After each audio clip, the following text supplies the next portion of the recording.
Hello बच्चों, चलिए प्रश्न को पढ़ते हैं। एक समांतर प्लेट संधारित्र की प्लेटों के मध्य 0.05 मीटर की दूरी है और इनके मध्य 3×10⁴ वोल्ट प्रति मीटर का वैद्युत क्षेत्र स्थापित किया गया है। बाद में बैटरी को इसके संबद्ध कर दिया जाता है तथा 0.01 मीटर मोटी अनावेशित एक धातु की प्लेट को संधारित्र के मध्य पट्टिका के समांतर प्रविष्ट करते हैं। प्लेटों के मध्य विभवांतर निम्न अवस्थाओं में यहाँ पे बताना है। प्रविष्ट करने के पश्चात दे रखा है, यदि धातु की प्लेट के स्थान पर किसी परावैद्युतांक के =2 के माध्यम की प्लेट को प्रविष्ट कराते हैं तो विभवांतर कितना होगा। तो इस प्रश्न को समझने के लिए सबसे पहले प्रश्न की मुख्य अवधारणा को समझेंगे। तो यहाँ पे हम लिखते हैं मुख्य अवधारणा। तो हम यहाँ पे सबसे पहले क्या देखेंगे, हम देखेंगे कि विद्युत क्षेत्र, विभव और दूरी के मध्य जो संबंध है उसको समझेंगे। विभव भी को हम लिखते हैं यहां से विद्युत क्षेत्र E, विद्युत क्षेत्र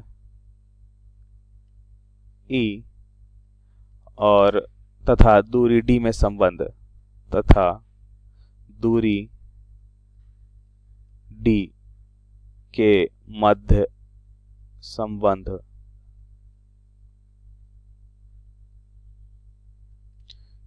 संबंध को देखें तो हम यहाँ पे देखते हैं कि जो संबंध है विभव, विद्युत क्षेत्र और दूरी के मध्य वह हो जाएगा V बराबर E इंटू डी। तो यहाँ पे हमने देखा कि विद्युत क्षेत्र है वो क्या होता है, विभव, विद्युत क्षेत्र और दूरी के गुणनफल के बराबर है। और दूसरी बात यहाँ पे देखें कि धातु की प्लेट के अंदर जो विद्युत क्षेत्र होता है वो क्या होता है, शून्य होता है। तो यह भी याद रखेंगे कि धातु की प्लेट के अंदर, धातु के प्लेट, कोई भी अगर धातु की प्लेट लेते हैं तो प्लेट के अंदर जो होता है हम देखते हैं, धातु की प्लेट इंपॉर्टेंट है, के अंदर विद्युत क्षेत्र क्या होता है, विद्युत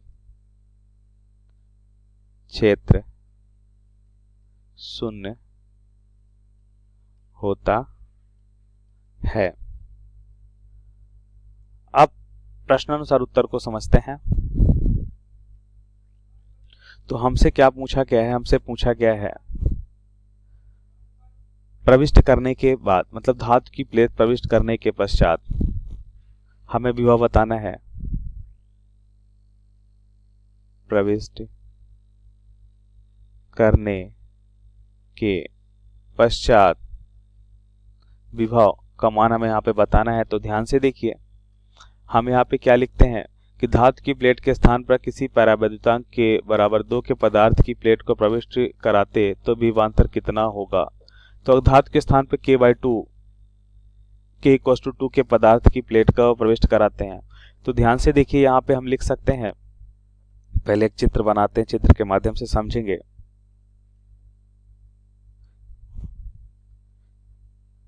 इस समांतर प्लेट संधारित्र है और इसके मध्य हम क्या करते हैं, एक धातु की प्लेट के स्थान पे हमने क्या रख दिया, जैसा कि प्रश्न में दे रखा है K बराबर 2 परावैद्युतांक का माध्यम हमने रख दिया। क्योंकि धातु का अगर हम यहाँ पे प्लेट रखते तो उसके मध्य हम जानते हैं विद्युत क्षेत्र क्या होता है, शून्य। तो हमें पता है कि जो विभव होता है वो क्या होता है, विभव V बराबर E इंटू डी लिखते, D जहां पे इसके बीच की दूरी होती। अब यहाँ पे ध्यान से देखिए, मान लेते हैं इसकी मोटाई T है और इसकी मोटाई कितनी है, यहाँ पे हम इसे लिख लेते हैं, इसकी मोटाई T हो गई और इस वाले भाग की मोटाई कितनी है, मान लेते हैं D। तो इस भाग की मोटाई हमने यहाँ पे D मानी। अब यहाँ से क्या लिखेंगे, तो अब कुल विद्युत क्षेत्र क्या हो जाएगा, तो इससे हम लिखते हैं कि अब कुल विद्युत क्षेत्र जो हो जाएगा k=2 परावैद्युतांक का माध्यम रखने के बाद, एक तो हो जाएगा। अब यहाँ पे देखिए माध्यम क्या है, वायु है, इसका मतलब यहाँ पे k क्या होता है, 1 होगा। तो यहाँ पे हम आसानी से लिख सकते हैं, यहाँ का विद्युत क्षेत्र में मालूम है E, और अब इसकी मोटाई क्या हो जाएगी, एक तो ये वाला भाग, ये भाग, इसका मतलब D में से अगर हम T घटा देते हैं तो बचे हुए भाग की मोटाई मिल जाएगी जहां पे वायु अनिर्वात है, प्लस अब देखिए, अब इस वाले भाग की बात करते हैं तो यह हो जाएगा, यहाँ पे विद्युत क्षेत्र जो होगा वो क्या हो जाता है, के बाई के हो जाता है। क्या हो जाता है, के बाई के, क्योंकि अब यहाँ पे परावैद्युतांक माध्यम पे जो विद्युत क्षेत्र हमें मिलेगा वो ई बाई के होगा। क्या होगा, ई बाई के, जो विद्युत क्षेत्र है उसका 1/k गुना हो जाता है। मतलब विद्युत क्षेत्र क्या होता है, कम हो जाता है, गुणा अब इनके बीच की दूरी यहाँ पे टी। अब यहाँ पे हमें दे रखा है डी और टी का मान और ई का मान। डी का मान कितना दे रखा है, टी का मान, और ई का मान यहाँ पे हम लिख लेते हैं।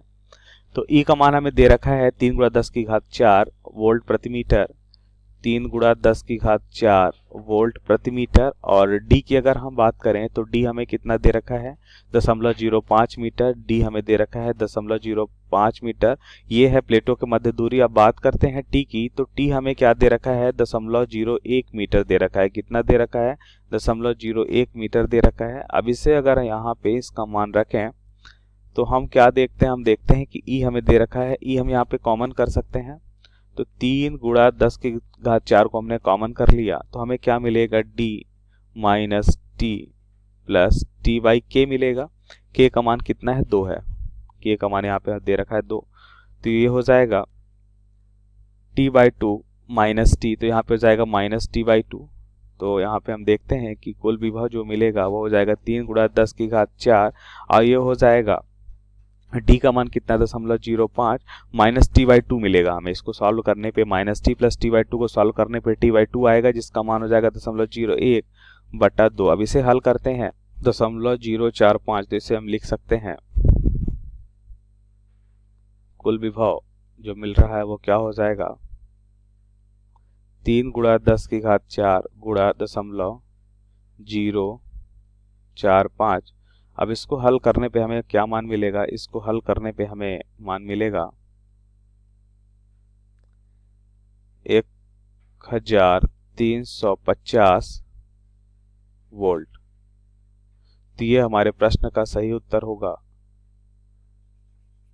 आशा करते हैं आपको समझ आया होगा। धन्यवाद।